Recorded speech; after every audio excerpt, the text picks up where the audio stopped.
নমস্কার বন্ধুরা, আমার নাম রণজিৎ বিশ্বাস। আপনারা দেখছেন আমার চ্যানেল রণজিৎ বিশ্বাস আর্ট। আজকে আমি আরেকটি নতুন টিউটোরিয়াল ভিডিও নিয়ে আপনাদের সামনে উপস্থিত হয়েছি। আমার ফার্স্ট যে আলপনার টিউটোরিয়াল ভিডিওটা আমি যেটা দিয়েছিলাম, সেখান থেকে আমি অনেক কমেন্ট পেয়েছি। তো তাদের রিকোয়েস্টে আমি দ্বিতীয়বার আরেকটি আলপনার ভিডিও করে দেখাচ্ছি। আজকে একটুখানি হয়তো কঠিন হবে, একটুখানি, বেশি নয়। তো বন্ধুরা অনেকবার বলেছে আরও কিছু একটু আলপনা দেখতে চাইছি, তো এই জন্য দ্বিতীয়বার আমি আরেকটি আলপনা নিয়ে আপনাদের কাছে এসেছি।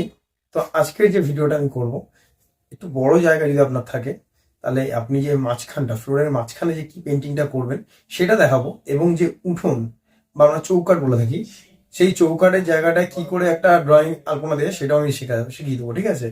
তো মন দিয়ে ভিডিওটা দেখবেন, আর আলপনা সম্বন্ধে কিছু একটু কথা বলবো, সেটাও মন দিয়ে শুনবেন। তাহলে চলুন ভিডিওটা শুরু করা যাক। আর একটা ছোট্ট রিকোয়েস্ট, আমার চ্যানেল নতুন থাকলে প্লিজ চ্যানেলটা সাবস্ক্রাইব করুন, কমেন্ট করে জানান ভিডিওটা কেমন লাগলো, আর অতি অবশ্যই লাইক দেবেন। তাহলে চলুন ভিডিওটা শুরু করা যাক। সবার প্রথম আমি আলপনাটা দিয়েই শুরু করছি।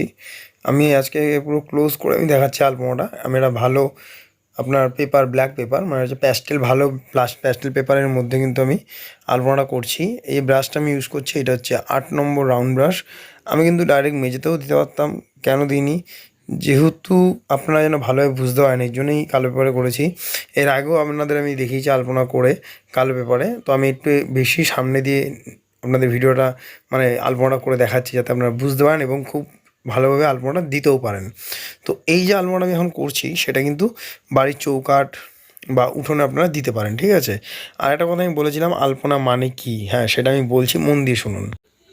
আলপনা মানে হলো আমাদের বাড়ির সিঁড়ি, চৌকাঠ বা দেয়াল প্রভৃতি যে কোনো জায়গায় হিন্দুদের মঙ্গলসূচক চিহ্ন চিহ্ন হ্যাঁ, চিত্র অঙ্কন করাকেই কিন্তু আমরা আলপনা বলে থাকি।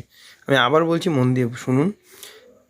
আমাদের বাড়ির দেয়াল বলুন, সিঁড়ি বলুন, পাঁচিল প্রভৃতি জায়গায় যে আমাদের হিন্দুদের যে মঙ্গলসূচক চিহ্ন বা চিত্র আমরা করে থাকি, ঠিক আছে, সেটাকে কিন্তু আমরা আলপনা বলে থাকি। আমরা এই মঙ্গলসূচক চিহ্ন কেন বলছি, ধরুন আমার বাড়িতে একটা সরস্বতী পুজো হচ্ছে, বা একটা কালী পুজো হচ্ছে, বা শুভ একটি অনুষ্ঠান হচ্ছে, বা কোনো পুজো হচ্ছে, সেখানে আমরা কি করি, আমরা আলপনা দিই। মানে আলপনা দেওয়ার হচ্ছে একটা মঙ্গল সূচক চিহ্ন, হ্যাঁ, মঙ্গলসূচকের ব্যাপার একটা, এর জন্য কিন্তু আমরা আলপনাটা দিই। বা ফলো করবেন, আমাদের কোনো সরস্বতী পুজো হলে বা লক্ষ্মী পুজো হলে বাড়িতে, বা কালী পুজো হলে আমরা কিন্তু আলপনাটা দিই। ঠিক আছে? তা আশা করি বুঝতে পেরেছেন আলপনাটা কী। এইটা 1 নম্বর। 2 নম্বর যেটা একটা খুব ইম্পর্ট্যান্ট ব্যাপার, আমরা তো এখন ফেব্রিক দিয়ে আলপনা দিচ্ছি, তাই তো? ফেব্রিক দিয়ে দিচ্ছি কেন, তাড়াতাড়ি শুকিয়ে যায়, যাতে সময় কম লাগে, আলপনাটা সুন্দর হয়ে যায়, শুকিয়ে গেলে উঠবেও না, তাই না? কিন্তু একটা সমস্যা আছে, ফেব্রিক দিয়ে আপনি আলপনা দিলেন, ধরুন বাড়ির মেঝেতে আপনি ফেব্রিক দিয়ে আলপনা দিলেন, শুকিয়ে গেলে কিন্তু সেটা আর উঠবে না। সেটা আপনাকে অনেক কষ্ট করে ঘষে টষে তারপরে সার্ফ দিয়ে ঘষে তারপরে তুলতে হবে। আর যদি আপনি না চাইছেন না যেটা থাকুক, তাহলে ফেব্রিক দিয়ে করুন। এটা মোটামুটি 1টা বছর থেকে যাবে, ফেব্রিক দিয়ে করলে উঠবে না, 1টা বছর ঠিকঠাক থেকে যাবে। আর আপনারা যদি চাইছেন না 3-4 দিনের জন্য রাখবো, তাহলে যেটা করতে হবে সেগুলো আমি বলে দিচ্ছি, মন দিয়ে শুনুন। আগে কিন্তু ফেব্রিক দিয়ে আলপনা হতো না। আগে কী হতো, আতপ চালের গুঁড়ো, মানে আতপ চালকে ভালো করে শিলনোড়ায় বেটে গুঁড়ো করে তারপরে পুরো লিকুইডের মতন করে দেওয়া হতো, করে দিয়ে এটা জলের পরিমাপ আছে সেটা দিয়ে আলপনা দেওয়া হতো। বাড়ির উঠোন, মেঝে বা মাটির দেয়ালে আলপনা দেওয়া হতো। ঠিক আছে? তারপরে আরেকটা জিনিস আছে, সেটা হচ্ছে খড়ি মাটি। দেখবেন সাদা রঙের মাটির ডালা হয়, ওটাকে আমরা বলি খড়ি মাটি।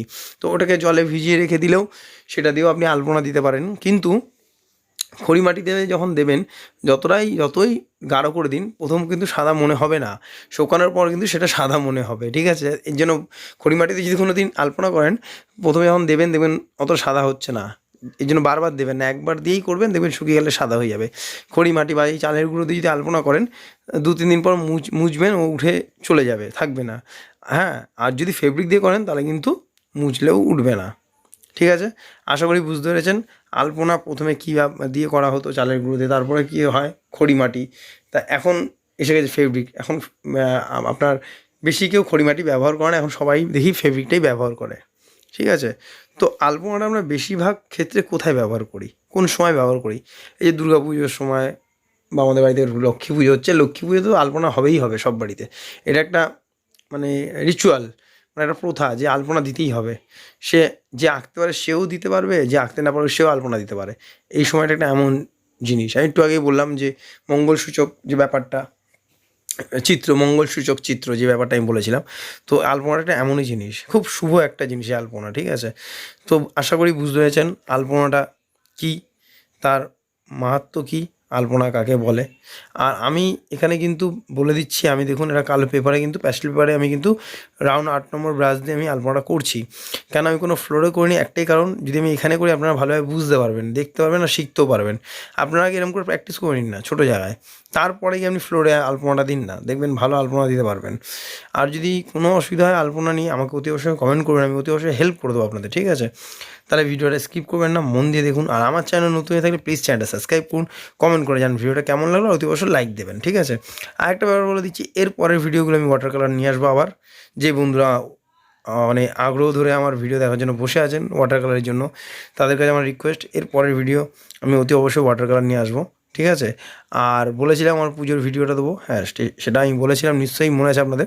আমি পুজোর ভিডিওটাও দেবো, একটু ওয়েট করে যান। আমার পুজোর ভিডিও মানে আমার মণ্ডপের ভিডিওটা আমি দেবো, যে আমি মণ্ডপটা আমি যে কীভাবে আমার মণ্ডপটা করেছি সেটাও আপনাদের দেখাবো, ঠিক আছে?